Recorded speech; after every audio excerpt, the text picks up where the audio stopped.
Good evening, ladies and gentlemen, and welcome back to Dbacks Dispatch, a new Diamondbacks podcast discussing all things Arizona Diamondbacks. If this is your first time on the channel, make sure to like, comment, and subscribe so you don't miss any of our future videos. Make sure to hit that bell so that you do get notified. Like this one, that we are going live. We will be discussing the opening series of the season. Diamondbacks take the series 3-1. So very, very good.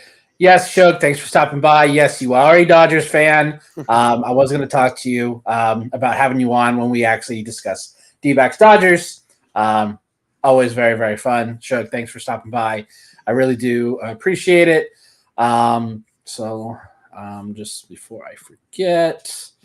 So Diamondbacks take the series 3-1, which is all I wanted. Like, a sweep would have been nice. I just you can't lose or split with a team like this. So we're gonna go ahead and start with game. So this is game 2 of the season. We talked to home opener in another video that is on the channel, so make sure you go ahead and check that out. Josh Hunt, our amazing producer, cooked very, very much with that video. So I want to give a shout out to Josh because he doesn't get to be seen on camera, but Josh makes us look really good. So I'm just, I'm couldn't do it that just way, legitimately. Yeah, we really, really couldn't. I just want to start real quick and say, Lourdes Gurriel, we don't deserve you, dude. We really making his contract will look way better, and we're only 4 days into the season. I think he set what, 2 records? He almost set a third if he had to hit a home run in today's game. But I think he was the first D-back to hit a home run in their first 3 games. And then he set set 1 record, and then he extended it for most RBI in the team's first 3 or 4 games. Like, it's amazing. Like, I am absolutely loving this offense right now. Basically, they score in the first inning. That's legit what they like. They get out front early, and teams are behind the 8 ball right away. So, go ahead, Brett. What are your thoughts on Lourdes Gurriel in Game 2? I mean, it's just at the opening day. Obviously, a lot of us were like Lourdes Gurriel Jr. in the 3-hole. A little bit of a surprise. I mean, not like he can't handle the 3-hole, but I assumed Walker would be there. I figured might be in the 5-hole, but no, dude, he was seeing the ball really well. Like, he's seen it the entire series, but once he went yard that second night, I was like, maybe we got something cooking. Maybe this isn't just going to be a one thing, one game only thing, or last year isn't going to be a one-off. But he cooked, man. I'm glad that we brought him back. Yeah, Gabe, your thoughts on Gurriel and just how amazing he's been? Yeah, he's been tearing the cover off the ball. Like, even his singles are hard hit and everything. He looks so good recently. Like, he's getting to the point where his contract looks like he's underpaid at this point, especially with the way some of these other contracts have been. I mean, JD hasn't even played it. Yeah, JD hasn't even played a game yet, and they paid him more than him too. So I really like how he's looking. He's looking super confident at the plate. He's driving in runs, which is something that we needed so badly last year, especially from the 3-hole. Last year, Walker would get somebody on and then just could not drive them in at all. And I mean, that's why I feel like he should maybe hit leadoff, but that's a conversation for another day. But yeah, I love the way Gurriel's looking. I mean, the whole team is looking really good for the most part. And I think, if he keeps us up, we might end up having 5 All-Stars, maybe even 6. So we'll pull like what the Dodgers do every year where they have 4 or 5. And the Dodgers, at minimum, are going to have 3 because it's going to be Mookie, Shohei, and Freddie, most likely. So hopefully, And at this rate, Teoscar and Muncy and Yamamoto and probably Glasnow. Because again, it's fan voting. It's just naming everyone. But Gurriel was not the only one that's been hot. Cattell cooled off a little bit, but the first 2 games, he had 6 hits in the first 2 games. He had 3 hits each in the first 2 games. So I think that's very impressive. I still like my bold take that he's going to win in the NL batting champ. And I felt very confident about it after Friday. Now I'm like, okay, it's still hot. Like, it's still hot because he did cool off a little bit. But yes, Shug is a nice Dodgers fan. I will say this. Yes, I want to say Dodger fans. I mean, every fan base has great fans. Every fan base does. Like, Yeah. I know even Oscar's joking, but every fan base legitimately has great fans. As long as they're not curb stopping, Giants fans outside or something, they're fine. But we had another new D-back make his debut in Friday's game. Jock Peterson set a D-backs record. He had 4 hits. I think he technically had 1. He had 1 hit. Like that one by Nolan Jones, and then he hit 2 rockets at Tovar. One of those rockets I could kind of somewhat see just on the really hard hit ball, like those like weird one hoppers. You can't really list that as an error because like again, like it's kind of hard to be like, oh, was that actually the fielder's fault or was that legitimately just a weird, one off one hop kind of thing. The Nolan Jones one, I definitely think that should have been a catch or it should have been an error, not gonna lie. But I'll take it. I love me some Jock. Like this one right here, I'd say that's a hit. That's a very, even if he gets it, I don't know if he gets Jock. But the next 2, I don't think those are hits. I really, really don't. But it was really like he didn't just like he in his first 7 plate appearances did not get out. Like that, all right, that's an error right there. Like that one's definitely an error. And then here's his final one. I don't think that one's an error. The problem is they don't want to give guys errors. So there's a lot of plays that I'm like, that's an error. But no, it's a hit. I'm like, you guys just don't want to give these guys errors. Yeah, I mean, at that point, it's like he either went 4 for 4 or 0 for 4, depending on who the scorekeeper was. Yeah, that's the problem I have with errors. Is they're subjective. It's based on the scorekeeper that day. So they probably want to get. Most likely, they are employed by the stadium, so they're probably a fan of the home team. So they're like, no, let's give him a hit so that he gets a higher batting average. I know last year there was a like tinfoil conspiracy kind of going around that what you're saying is very true, that a lot of these, things that would be normally errors are either ruled as hits just because they don't want to give a guy error, or even vice versa where, oh, that should have been a hit 100%, but depending on who the pitcher's on the mound, they're like, no, we'll give that as an error to the fielder. Yeah, I think that comes from the league, though. I think it goes from the top. Like, they tell them, like, how to score things, what not to score.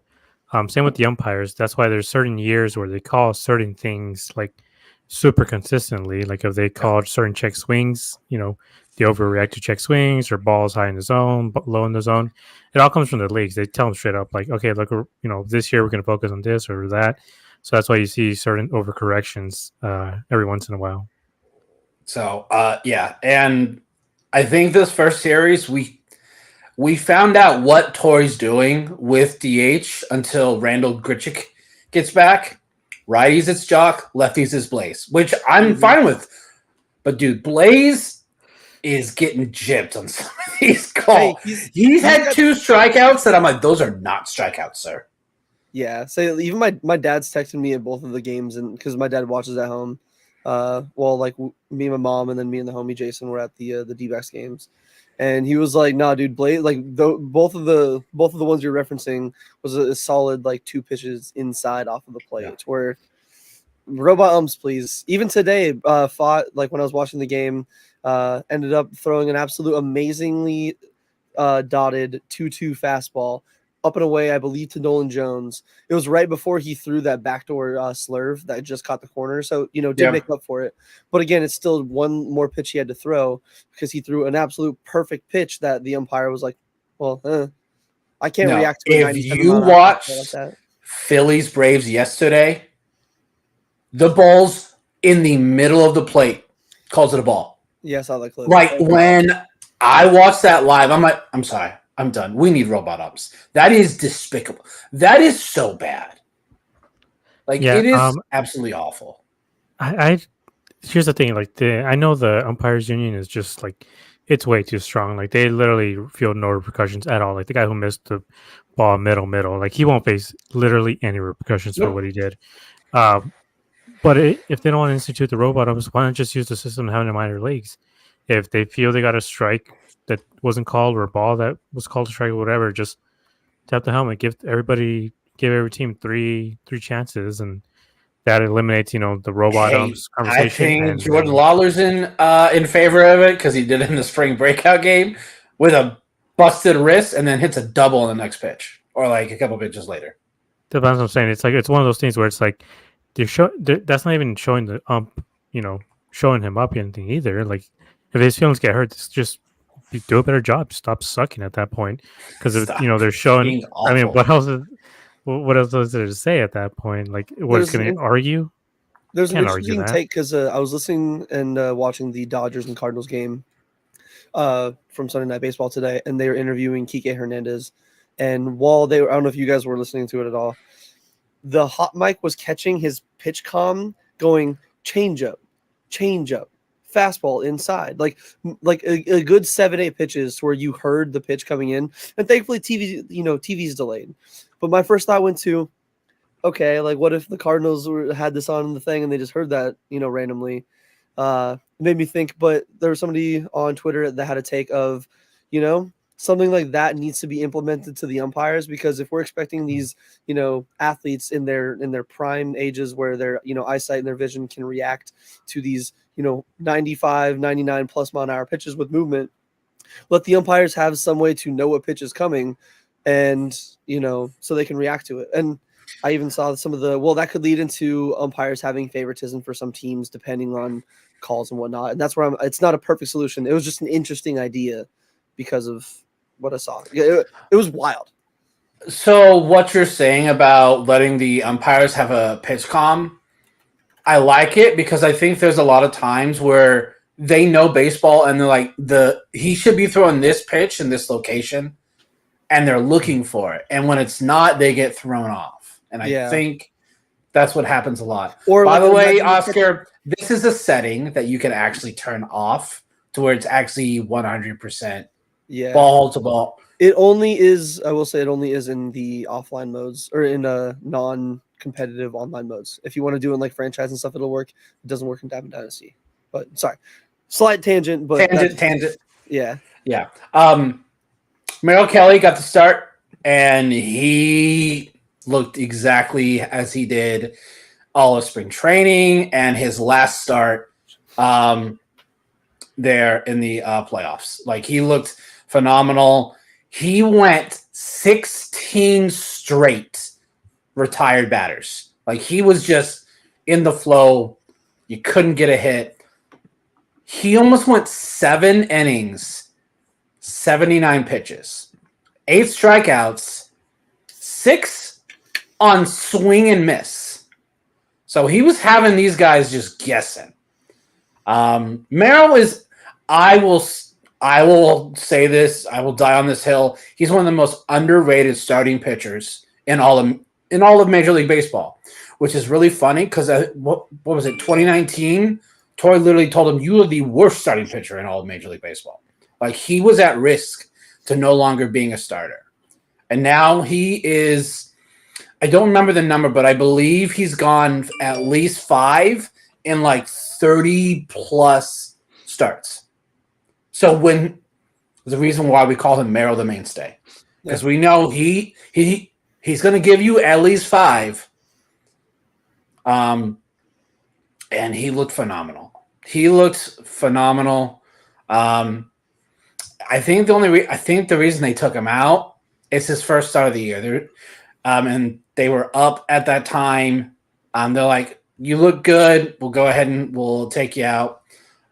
It's the first start of the year. Like if this was June or July, they probably was like, "All right, let's just see how long he can go." So good start by Merrill. Yes, I think it definitely was a mixture of, I mean, 79 pitches. I feel like I've heard 80, 85 is kind of where they're going to like maximize them to start the year. So it makes sense that he's at 79, just finished the batter, get him out on a high note, so he doesn't have to worry about kind of like some of the we've seen just pitchers in general in baseball. They have that one or two pitches to the next batter that leads to a double or a home run, then the inning unravels, and just kind of like, takes a toll on them, like, mentally when they're like going out there like for the next time possibly. But I don't know. I'm just happy that my prediction from opening day's post game show was correct, because Merrill Kelly just dominates the Rockies. He goes out there and gives you 6-7 innings every time. It's the opposite of the Dodgers, really. Yeah, literally, whatever he has on the Rockies, he needs to just like split it and go to the Dodgers and be like, Right? hey, some starts against the Rockies he'll be bad, some he's not. Just so then those 2 or 3 he has against the Dodgers, we can really get those extra wins. Yeah. Merrill he always looks good. Like it's just crazy to see him work because he's not flashy at all. Like nothing about him says, he's not throwing 99. He's not throwing, the absolute craziest movement. It's just all pinpoint accuracy. It's like watching oh shit, I forgot his name from the Braves. Greg Maddux. It's like watching Greg Maddux. I was literally typing he's modern day Greg Maddux. Yeah, he's like, but he has way more pitches in him too. He's just pinpoint accuracy. He's hitting everything. He's just incredible to watch.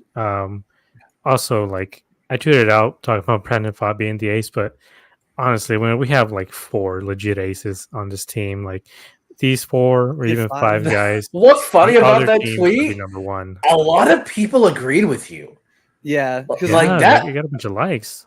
Like I think there's a lot of people that are based on what Pfaadt did in the postseason last year. It's funny because if you would ask those people in August, hell no, they were all. And Brett likes to bring it up every so often. But like, I was somewhat one of them. I was very like, if he's your number 5, you're good. Which, right, when we're healthy, he is our 5. Yeah. Which is just scary to think about, y'all. Like the fact that Montgomery, and like I was even talking to Jason about it a little bit earlier, like it still hasn't even fully sunk in that Montgomery is going to be on this team. In 3 weeks. Going in, like imagine instead of Tommy Henry, it was Montgomery. And then we get there very easily. We could have had the sweep with the 4 pitchers we had. And then we go into the next series with Brandon Pfaadt starting, and then back to Zach Gallen and Merrill Kelly. And that's just how the season rolls. We're like, I'm excited. Yeah, I am so excited. But one final thought from Friday's game. Alec Thomas had a pimp job. Look at this. He knew it right off the bat. Like, he crushed that ball. He still has the issue, though, of rolling over to second base. That issue is and I think it always will be. I think that is something that he's always going to struggle with. I think a little bit of it, because, I mean, we saw it in the first, few games. It seemed like that issue was pretty much over with. Like, yeah, we saw in the last few games double plays. It might be, and again, I don't know. I'm not a hitting coach. I don't know what's going on there. Maybe it could have just genuinely been like, the offense was clicking so much. It's a hit parade. Everybody wants to participate. Everybody wants to, join in on the fun, to where maybe you get in that in the moment, kind of like, and again, MLB The Show versus Major Leagues, vastly different things. This is not a 1-to-1 comparison. Want to make that clear, but in MLB The Show, you step up, all runners in scoring position. Heck yeah, you get a little tense, swing and miss, and you're just like, God damn it! Well, like, what? Why am I like that? Maybe it could be a little bit like that, where he's trying a little bit more, like, oh, I know I need to work on this. I know I need to look for this, and just has gotten very unlucky, because I'm not going to lie. 3 double plays in 3 straight plate appearances is some of the most unlucky things. I don't know many players that have had that. Maybe we can get like a stat on that. I don't think players have done that before or often. Yeah, but also it's still early enough that they probably adjusted to him already. They probably saw some tape on him. So it's up to him now to adjust. I mean, I guess we're going to mention later about his hamstring issue, so it might delay the adjustment period a little bit. But this happens to everybody. They start hitting a certain way, pitchers adjust. It's up to the batter to adjust. So I think he's going to be fine. I don't think he's Corbin did it a lot last year. He would Yeah. go through a stretch where he would be almost unstoppable. Pitchers, teams would adapt. He would adapt to that. Like, that's what the good players do. Is when teams figure them out, they then adapt. It's like a chess match. So they always figure it out. I wanted to mention the pimp job. It's a Ken Griffey Jr. pimp job. It was nice. It is very close. Yeah, it was a nice little bat drop. It wasn't a bat Yeah, flip. now that you say that, it does got a little Like, bit of Griffey. Ken Griffey Jr. when he would like just drop the bat like that.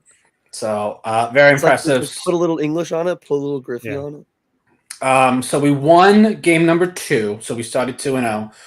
Moving on to game 3, we end up losing 9-4. Tommy Henry starts and doesn't exactly look good. That's probably why they went and got Jordan Montgomery. Yeah.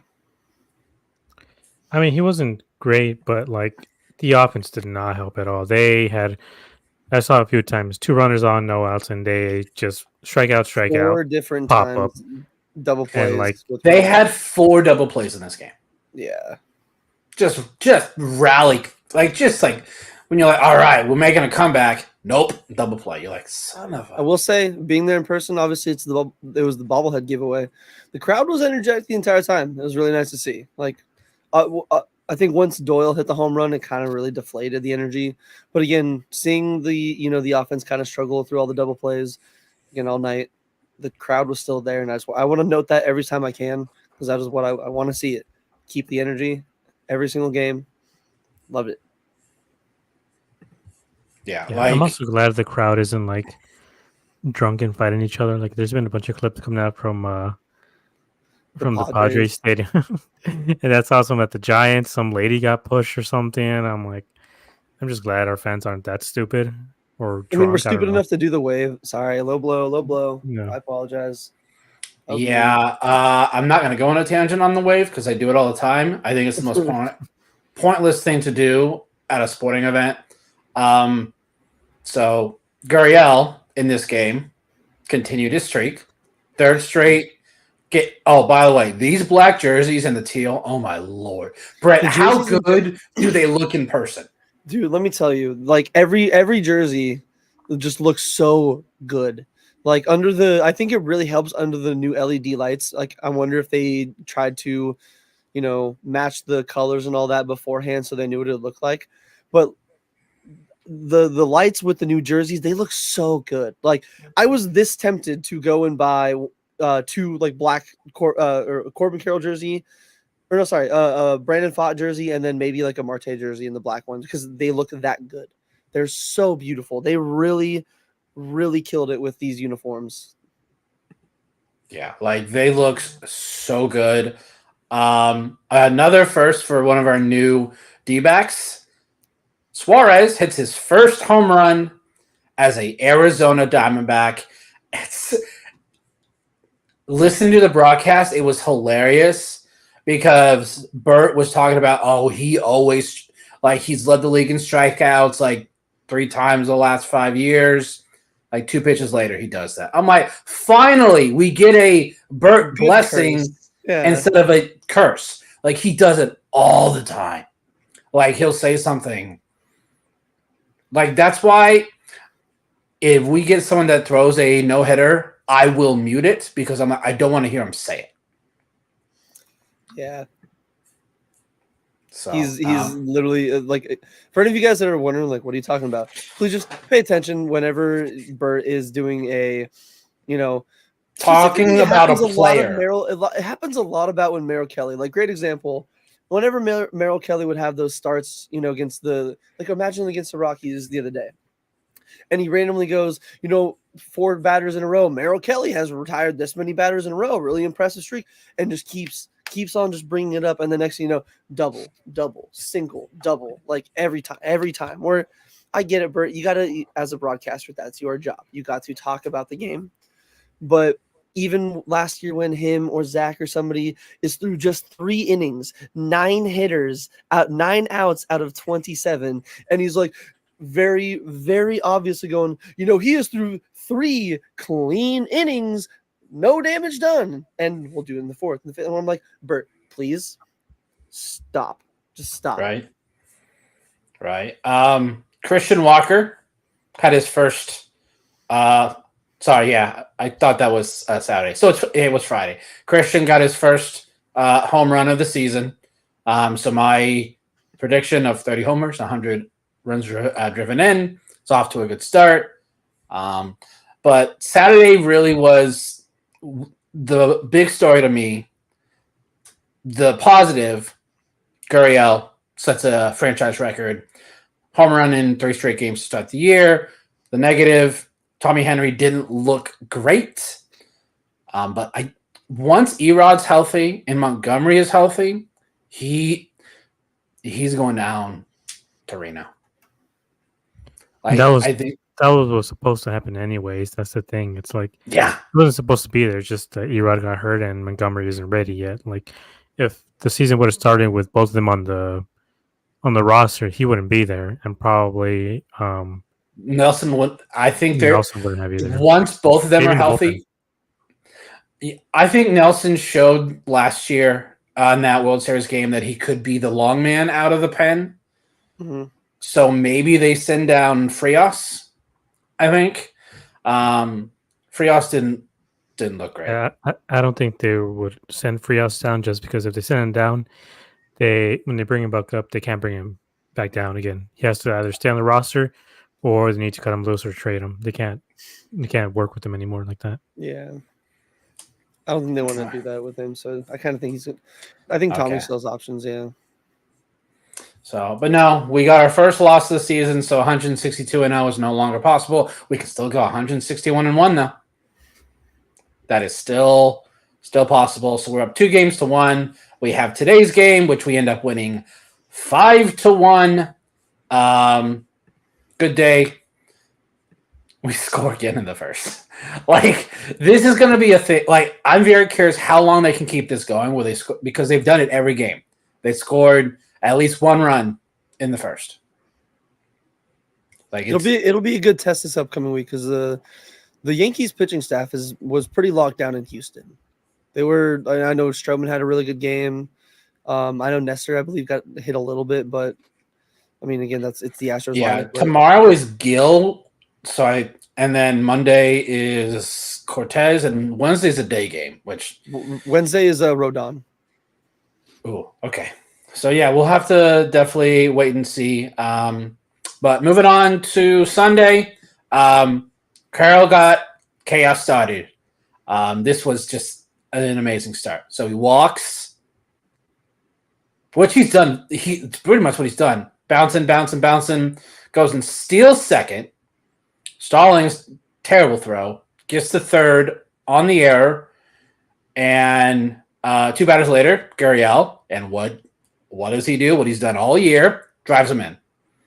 And he hits a rock. Like Gabe said, he is just the exit velo on everything he's hitting right now is just nukes. Like, he is getting that barrel on the ball. Yeah, so he's just everything. He's swinging. He's connecting, which I was surprised again, because I know last year he hit righties better than lefties. So that's why, again, the first 3 days in a row, and now today, starting the 3-hole, I didn't expect it on opening day and in the 3rd day. But, if he can hit both righties and lefties the way he's hitting now, man, that Pena contract's going to look real sweet by the end of the year. Yeah, also, Carroll has, two stolen bases right now? Yes, 2. Because he should have 3, because the one he got called out on was it Friday? Man, what's the point of replay? Like, literally, what's the point of the replay? You can so obviously tell he was safe. But the most important stat right here, he does not have a strikeout. So. Oh, he does. Oh, that's true. He's been really patient, man. Yeah, he has quite a few walks. Like every game, he walks at least a couple times. Yeah, I'm like, Yeah. he may not be, his average may not be great, but he's getting on base. But his And with average his isn't even speed, bad. It's still like like 250. that's just as good as a single. Literally, like So, every single and every walk is a double for Corbin. yeah, like this home run by Walker was like just throws the bat head out there and hits it so like I know 3. Walker's strong, and do you think juice balls are back? I just want to bring that up a little bit. Do you think juice balls are back? I think Because some Was of the the stadium swings I've open? seen in MLB, no, the stadium was closed. Ooh. Some of the swings I've seen in the last few days in the MLB, like I know Ozzy Albies against the Phillies. There's a pitch that was, or no, yeah, it was Albies. A little bit out in front. It's one of those where I'm like, I mean, I don't think that goes out in the last 2 years. I think that's a fly out the warning track. They're just maybe it's early, maybe it's because of the weather being a little colder, maybe the ball flies better. That's probably the actual logic. For a second, it is a little bit funny seeing some of these exit velos and launch angles and how these balls are going out. Yeah. So Sunday was started by Brendan Fott, and he looked good. Like he looked, and the fact is, y'all, once we're healthy, this is our number 5, by the way. He's not our 3. He's not our 4. He's going to be our number 5 starter. He had 6 strikeouts today. 5 of them were looking. So he had these guys guessing. Like that one might have been a little low. There's a fastball right on the outer third. So I was very pleased with him today. He struggled in the 5th. He hit 2 guys. His control was a little off, but he was able to work his way out of it and only gave up 1 run. So I thought that was really impressive, and it was the only run we gave up all game. This bullpen is so good, y'all. Oh, my Lord. And we don't even have Seawald back. Yeah. I'm not sure, like, I didn't want them to bring in Ginkel, but I understand why they did. He hadn't pitched since what, like Friday? Yeah, I Yeah, think they were like a couple hoping for a days. quick 1, 2, 3. It sucked he did have to throw probably a good 10 extra pitches. Yeah. So yeah, I was like, I get why you're doing it. You want to make sure to get the win. It's not a safe situation, but he's your best reliever. Yeah. So he did very, very well. One of my favorite plays of the game is right here. Oh my goodness. Routine fly ball. Nolan Jones doink.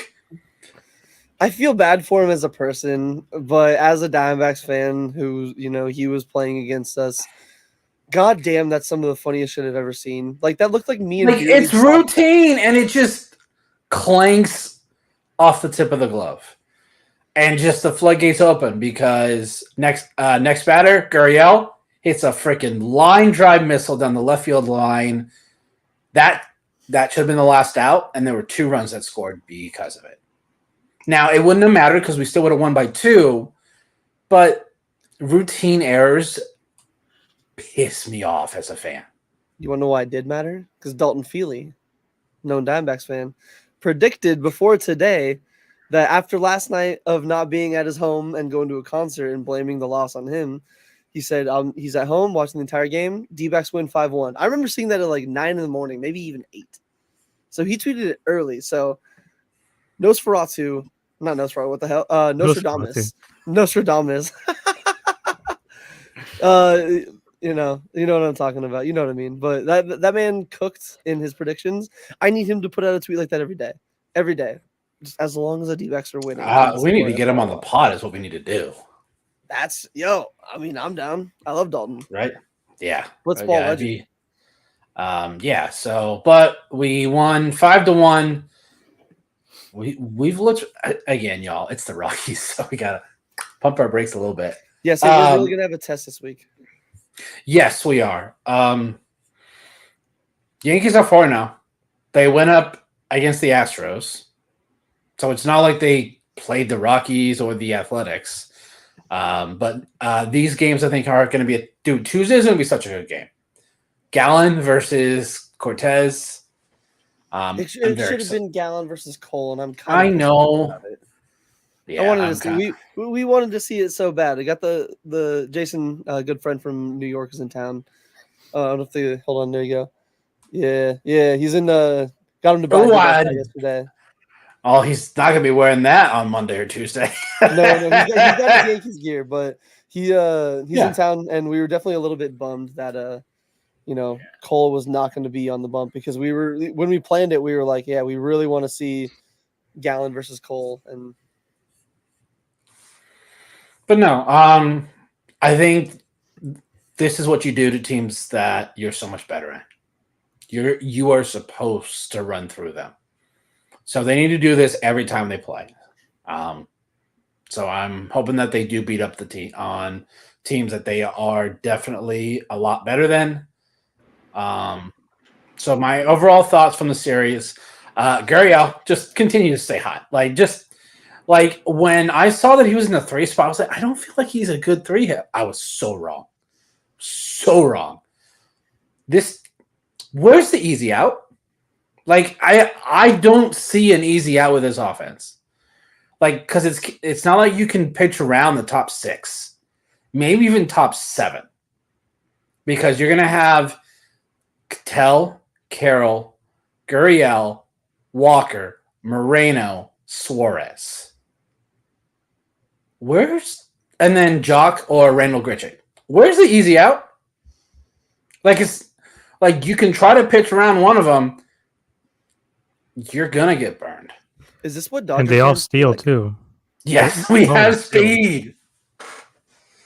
They all can steal. Like most of these guys stole more than 10 bases last year. But the Dodgers don't steal at all unless if it's like Mookie or something like that. So unless we got that advantage over them. And also it's like who can like stop them? Like how many really good catchers are there? The Yankees don't have good catchers. The guys are also slower than Trevino's them. pretty solid. Trevino's pretty solid. He's good. He's decent, but the He guys said, that are going to face off, the guys that are going to face off for this coming week, like they're kind of slowish to the plate. So keep an eye out for a lot of stolen bases this week. Yeah, good luck trying to steal on Gabby, even though he does have a stolen base on him already this year. But it's not his fault. Like the guy had a good jump and it was a bad pitch, so it wasn't entirely his fault. But no, so yeah, we got 6:40 games Monday and Tuesday, and then we have a 12:40 on Wednesday. I'm going to say this every series: win the series.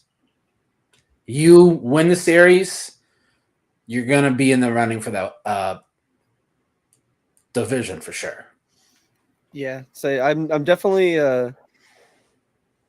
gotta be wary of Juan Soto, because I don't know if you guys watched that series or if you saw any stats. The dude's already hitting like 560. He's made like some insane plays in the field, like hit go-ahead home runs, had a go-ahead RBI single in the 9th today off Josh Hader, and after an insane at-bat.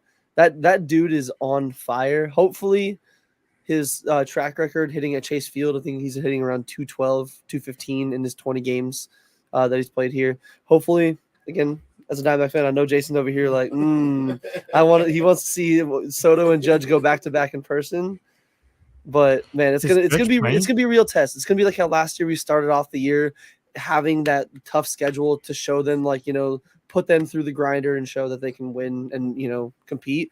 I think this. We know they can compete. They know they can compete, but this will be their first like real test of the year. Like you said earlier, this isn't the Rockies or the Athletics anymore. This is the Yankees. These are teams that have good rosters, top to bottom. Don't have many holes just in general as a team.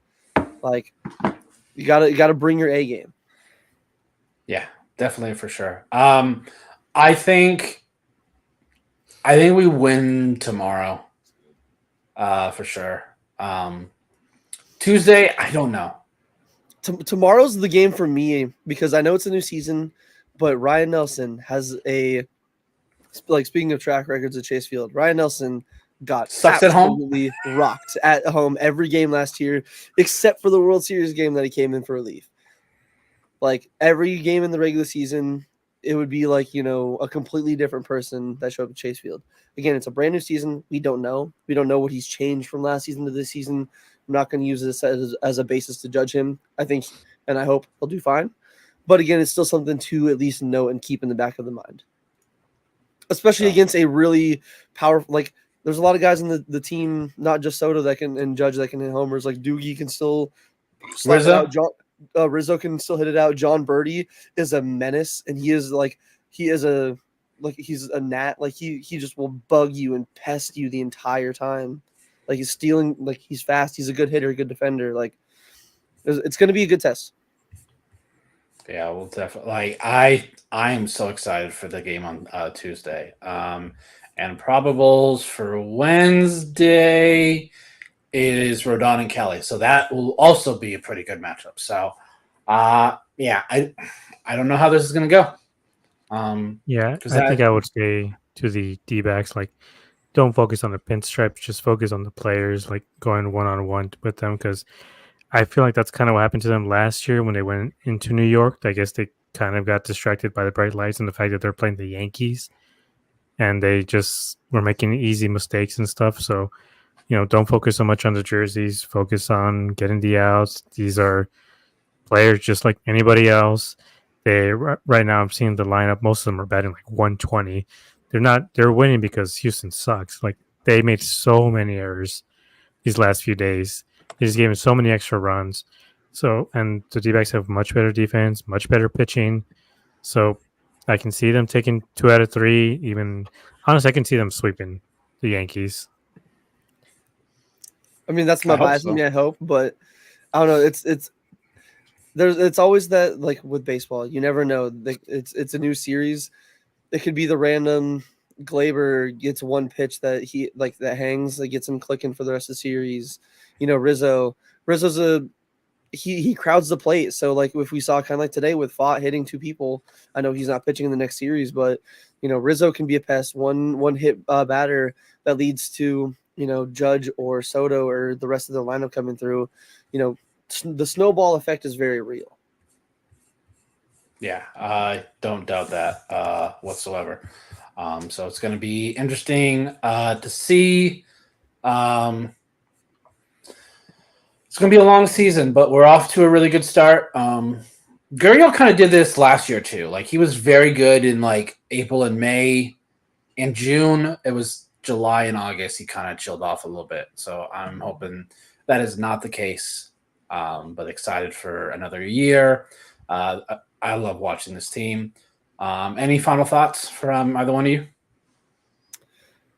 Honestly, it was good to see them be aggressive, like kind of show that they know the Rockies are, not to dog on the Rockies, but they're definitely one of the teams that when you see them on the schedule, you should be like, hey, we need to win, like you said, either win the series or sweep. Like there's no excuse to lose or split a 4-game series. Like they could have even swept. So that's like there's a very good chance they could have swept this series. So some very good signs.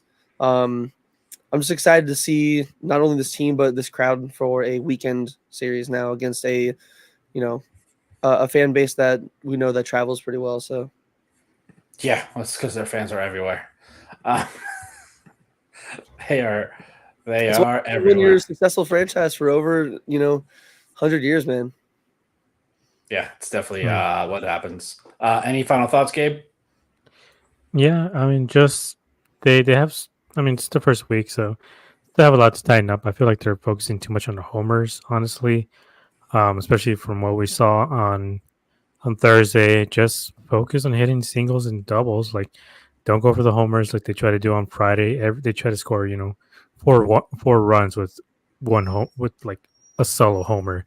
You can't keep doing that. They have to focus on what they're good at, which is singles and stealing bases. So they're able to focus on playing small ball like they did all of last year. They should be able to come out with the win this upcoming week, and they can go with their heads held high to Atlanta, right? So yes, that's gonna be tough. So yeah, I'm very excited. Hopefully, get that series win. If this is your first time checking us out, we appreciate it very, very much. Make sure to like, comment, and subscribe. We're at 90 subscribers here. And I want to say thank you to everyone who follows us on Twitter. We did pass 400. We're now approaching almost 500. We're about 460 right now. We may do a giveaway when we get to 500. So make sure to go ahead and give us a follow there on Twitter/X. We appreciate all the support. We will see you all next time.